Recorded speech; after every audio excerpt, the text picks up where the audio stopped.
CM 365, all about Carnatic music.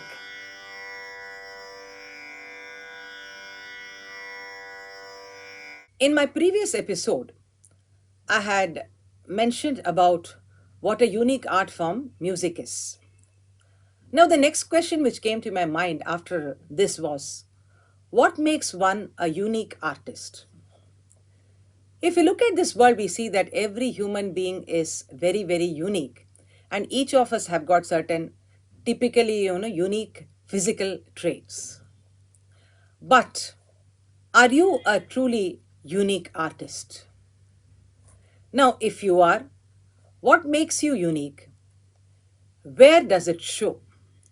In your voice, your technique, your delivery, your imaginative skills, or your interaction with the audience, or in the way you dress up, or in the way you interact with the social media. So there are different ways actually where you can establish your uniqueness. Now we also see that when an artist is coming into the field, he has a tendency to perform and look like another artist who is already successful, mostly because of the fact they think that if they do the same things, they'll be successful. In fact, we have seen also many of the musicians like this, where they try to replicate the same voice quality of their guru, or they try to, kind of imitate the mannerisms of the guru, etc. And they think that if they are a replication of their own guru, they will come to become successful.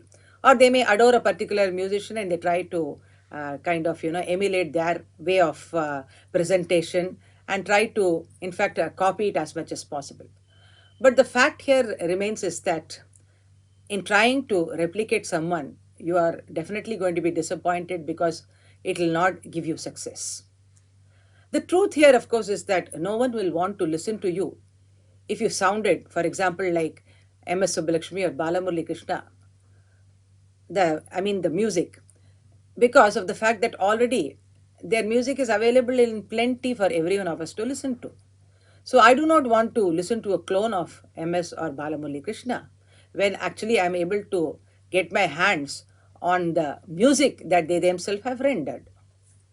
So the key to success is to lead trends rather than to follow trends. That is very important.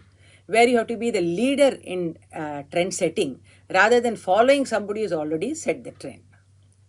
And another important word which has come into vogue, especially today, is the concept of branding. Now, this word may seem alarming to the traditionalists who say that music is only meant for bhakti and music is for Atma Tripti and all. And what do you mean by branding as an element of music? Branding is used only for selling products. So you mean to say that music is a product? Well, in today's context, I would say that music is a product like any other, and selling it requires a lot of art and craft. Branding, what does it mean? It is that element in an artist that makes him unlike other artists. So, how would he try to be unlike other artists? If you look at that, he will resort to unique ways to market his music.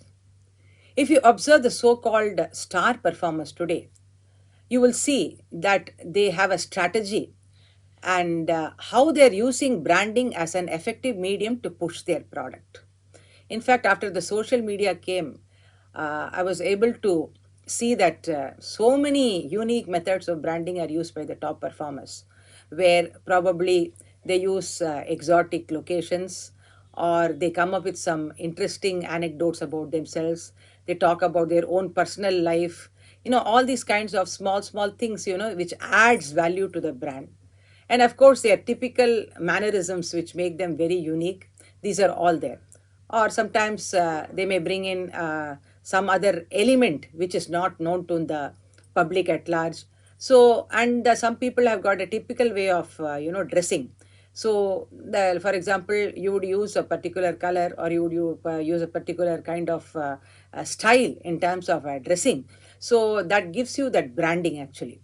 In fact, someone may use only, for example, if it's a male, perfectly immaculate, white shirt and dhoti.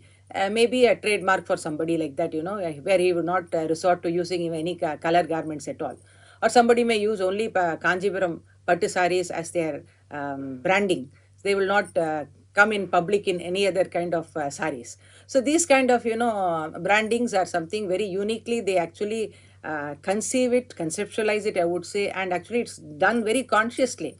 You may think that it is just they are coming and presenting themselves, but a lot of thought process goes in terms of the branding itself. Even your own face, what kind of makeup you use or hairdo you use, and all this, is actually a part of the branding itself.